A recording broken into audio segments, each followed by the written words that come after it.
What's up, everyone? It is a busy day in the NHL. 15 games on tap. And to break down what's going on around the league, this is the latest on the fourth period, presented by CCM Hockey. Joining me now, I have David Pagnotta and Dennis Bernstein. And guys, let's start in Colorado because they have been working. Winning 7 of their last 10, they've climbed back into a wild card spot in the West. But we've got to talk about the goaltending situation because they are 30th in goals against per game in the NHL.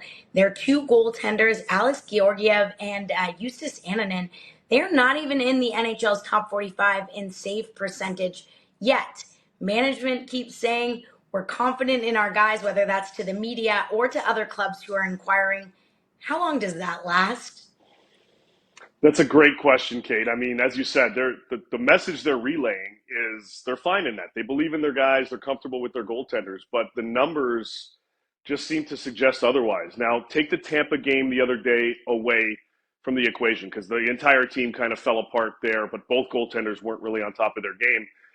Still, the numbers just haven't been impressive. And for a team that has aspirations of getting back to a championship, you've got to imagine, and the speculation around the league is that they will at some point address themselves between the pipes.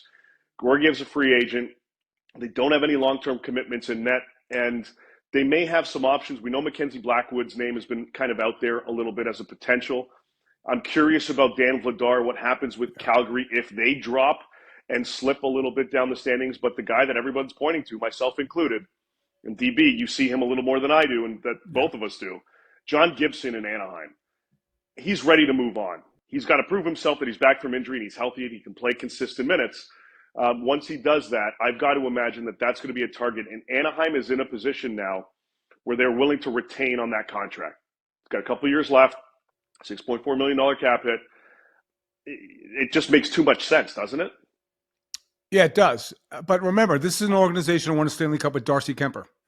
So they are getting healthier, as Kate mentioned. They are playing better, so they can buy some time. So if these guys do round into shape over the next 10, 20 games, you can say, okay, we can live with these guys because we've done it before without a Vezina, without a Connor Hellebuck in net, or without a Vasilevsky in net. They did win a title. They're getting healthier. They got back Nichushkin. Other guys are coming back into the lineup. But usually when you play this poor defensively, it's a combination of things, right? Your team plays bad defensively, and your goaltending isn't really good. But this team, if you look at them, they're near the top of the league in shot suppression. So it is about the goaltending. And I'll say this. I know the Devils last year had a lot of injuries, but don't do what happened to Fitzgerald last year. Don't wait and wait and wait and wait until it's too late. And you can't trade for a goaltender. Like, don't wait. Like, strike while the iron's hot. These two guys, can they win a championship? Kate, if they really have designs to win a championship, are you going to do it with these two guys? No. Vladar, I don't think so. I think the guy will be Gibson. He's proven to be, a top goaltender in this league. Dan Vladar hasn't, and maybe you go that same route. Because if you go to Vladar, is he really any different than the two guys you have in net? No, you need an upgrade there. If you're going to make the trade, Gibson would be the most logical one at this point. Well, we talked about a lot more action than expecting to see a lot more action than normal ahead of American Thanksgiving. That's tomorrow. And Dennis is on team action. Get it done, which we'd love to be talking about later in the week. Give us more, yeah.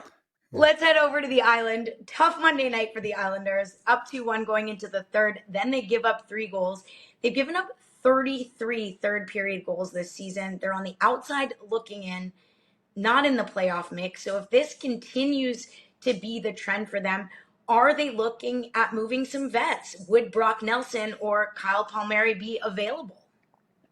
They're both having good seasons. Palmieri is kind of at the top of the list with this team in terms of their offense. He leads them in scoring right now. Brock Nelson doing his job as well. They're both on expiring contracts. They also have 16-team no-trade clauses in each of their deals. Now, my understanding is, and it's depending who you talk to, because it's really tough to get stuff out of the island with Lou. But I don't believe they've had any serious negotiations yet on contract extensions with either player. They may wait to see how this kind of plays out before they explore that option, and they're likely to wait until they explore any trade possibilities. But there are teams that are looking to upgrade themselves offensively later in the season, and both of these guys are going to be targets. They've got decent cap hits for their production. Nelson plays the center, so he's going to be on a target list for a number of teams. One team I kind of wonder about is Toronto. with the Lou connection there. But we'll see kind of how things develop. This isn't anything imminent, but both of these guys, if the Islanders are on the outside looking in, they're going to be on the radars of a few clubs. And here's how bad it is on the island. Like they've given up only 33, Kate, in the third period. They've given up 4 in overtime. They've lost 4 overtime games. So that's 37 goals after the second period they've given up. And they've given up 26 in the first 2 periods combined. So, yeah, you could trade these guys, but you're so bad defensively and you can't find a way to win. Like the Red Wings. The Red Wings are 2-8 after trailing after 2. The 2 games they won are against the Islanders. All right. So, yeah, you could trade Brock Belson. You could trade Palmieri. I assume, look, Barzal's going to come back, so he's going to help the offense.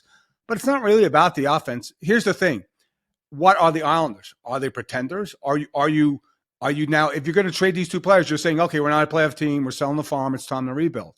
Right? I'm not sure they're ready to do that yet because the middle of these conferences are so weak right now. They're not really great teams. They could be in it. So I think you'd have to wait. Again, you talk about having immediate action in Colorado, Kate. Island, I would wait. I would wait and see how this team plays till maybe a couple of weeks before the trade deadline, and then have serious conversations about a Palmieri or Brock Nelson, and that will really determine the future of this team over the next 2 to 3 years. Well, the last 2 weeks we've been talking a lot about Montreal having some attractive players that could be up for grabs. David Savard, Christian Dvorak, Joel Armia, just to name a few. But what about Jake Evans? He's a center. He's got a $1.7 million cap hit. Could be an attractive fit for someone looking to upgrade the bottom 6. He definitely would be, Kate. I think that excuse me, Jake Evans is going to be a player that a lot of different teams look at. That teams that are looking to shore up their bottom 6, specifically on the 4th line. And remember, this is a player that performed well for the Canadiens in a 4th line role when they went on to face Tampa Bay in the Stanley Cup final a few years ago. He's got playoff experience at a young age. He's got that great cap hit, as you mentioned. So there wouldn't even need to be necessarily retention from Montreal's perspective. He's going to be on the radars, as we talked about with the Islanders, with their offensive guys. For teams looking to stabilize their bottom 6, Evans is going to be a prime target for a lot of cup contenders. Not sure if they've had any discussions to this point on an extension, but teams like Toronto, teams like Los Angeles, other clubs that want to bolster their bottom 6, Evans is going to be right there. And we'll see how the Canadiens maneuver that because they know how valuable of a piece he can be. And that cap hit alone is attractive. Yeah, I think you look at the defense here. Right? So, of course, you're going to have a rumor about David Savard going to the Edmonton Oilers. All right, so let's put that out there. But I think that, and what's Jake Evans going to get you? Like a mid-round pick, conditional pick, right? So, but Savard, back in the day, they got a first-round pick for him when he went to Tampa Bay. So that's going to be a different situation. And Mike Matheson, who is not great defensively, but can certainly be an impact player on the blue line. So I think look at those 2 players as well as some guys that you mentioned, Armia and Evans up front. But I think the big moves they can make that can really help this team right now in the moment would be trading one of those 2 defensemen. Lastly, let's go to Pittsburgh because we know that they are open for business. That's no secret. Some of the obvious suspects that could be on the move, Drew O'Connor, Anthony Beauvillier. But if we look a little further down, Ricard Raquel. But I want to talk about Bryan Rust. He's got the no movement clause, but could he be a target for someone looking to upgrade their top 6 and get a real top 6 goal scorer? Well, he's available. If you talk to people around the league, Kyle Dubas has made it known that pretty much everybody, including Rust, is available. You mentioned he has a no movement clause. That expires July 1 of 2025. He doesn't have any no trade protection in the final 3 years of his contract after this year. It would certainly be easier to make that move next summer. But for teams that want to get an offensive guy, he's going to be an attractive piece. Now, I can tell you they have not had any discussions the Penguins have with Rust or his camp about the possibility of waiving his no movement clause. It's too early right now. That hasn't even crossed their minds. However, as we get closer to the deadline, he could be a piece that teams look at because of his controllability, because he's got term, and because Pittsburgh is looking to shake things up and kind of, it sounds like rebuild on the fly almost. But he's going to be a piece that teams are going to look at because you're eventually going to start having other guys falling out of the market and getting moved, whether it's the Islander guys or other pieces up front elsewhere. But Bryan Rust, he's on the radar of a few teams, but so far everyone's just kind of waiting back and seeing how the market plays itself out. It's still very, very early. Well, first things first. Did he talk to Sid Crosby about that trade? Possibly trading him? Because remember, Jake left. Now you're trading this other guy, Bryan Rust. I'm not sure about that. I will say this: the one trade that would go ahead. I will interject. I think based on how the team is structured, yes, Sid does have an impact with respect to decisions. And can we cool it on the Sidney Crosby trade speculation out there, please? He wouldn't have signed that extension if he wasn't leaving. I do think, though, this is more in Dubas's hands than it is Gino or Sid's. He's going to have a say, Crosby will. Gensel, different situation, expiring deal. Rust, maybe he'll have a little more influence. But if they find the right deal, I don't think there's much Sid can do to prevent it. Well, but if you trade him, then Sid's on down to a rebuilding team, which I don't think was the idea when he signed that deal in September. I agree with you. And for people speculating on that, Sid knew what he was getting into. Let's be real here. He signed the extension in September. That's 3 months ago. What changed? He knew what they were working with. Did he look at the roster and say, "Oh, okay, great"? But I'm just not sure because you want to be competitive. I will say this: that would be the one trade player you could trade that would move the needle for this team with respect to a return. Like the Pettersens, maybe Pettersen, but they're all guys. Look, you're not trading the top guys; they're staying there forever, whatever. Right? This would be the one guy that moved the paradigm. But then you have to get Sid to sign and saying, "Okay, we're in a rebuild." I don't know if they've had that conversation yet, and they had, and I'm sure Sid being the team players. Plus, the one thing about leaving Pittsburgh, let's be real here. He wants to be a one-team athlete. And the other thing is, I assume he wants to get into ownership at some point. He doesn't need his legacy to go somewhere else to win a championship. He's got the rings. He's got everything, 600 goals, whatever. So he doesn't need to move on like an Ginlin needed to move on and try to win a cup or a Shane Doan. Like this guy's locked in. So for him to leave, I would be totally shocked. But, the guys around him that he's familiar with may not be there to finish this contract with him. I agree. I'm on board. I think he signed. He wants to stay there in that. Yep. I mean, he had to know what he was getting into ahead of this season, and he's just committed to being in Pittsburgh, and he's riding the wave right now.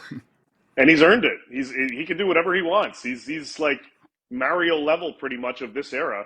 He can do what he wants. His legacy secured. Like he doesn't have to go somewhere to what's a fourth cup somewhere where he's never had a connection to the franchise. And I get that fantasy about let's trade him to Colorado and he can play with McKinnon and the two Nova Scotia boys. That's $20 million in a cap hit for the two centers. It's not happening. When you need a goalie, like they don't need another center. They need a goalie. Thanks. There it is. They need a goalie. Thanks. Sid's not on the move. All right, well, 15 games tonight, so we've got lots of hockey to watch. And, of course, American Thanksgiving. I don't know, Dave, if you're going to tap in a little bit, even though you're on the move as well. I will be in Dallas celebrating American Thanksgiving, watching the Cowboys struggle against the struggling That's New York not Giants. much of a celebration, to be honest. No, that'll be interesting. It's the opposite of a celebration. I'm going to be on the couch watching football and then hoping for Vandy to upset Tennessee on Saturday. Both goalposts going in the river if that happens. So, there you go. Exactly. Here in Nashville. Dennis, happy Thanksgiving to you in the U.S. as well. And thank you to everyone for tuning in to the latest on the fourth period presented by CCM Hockey.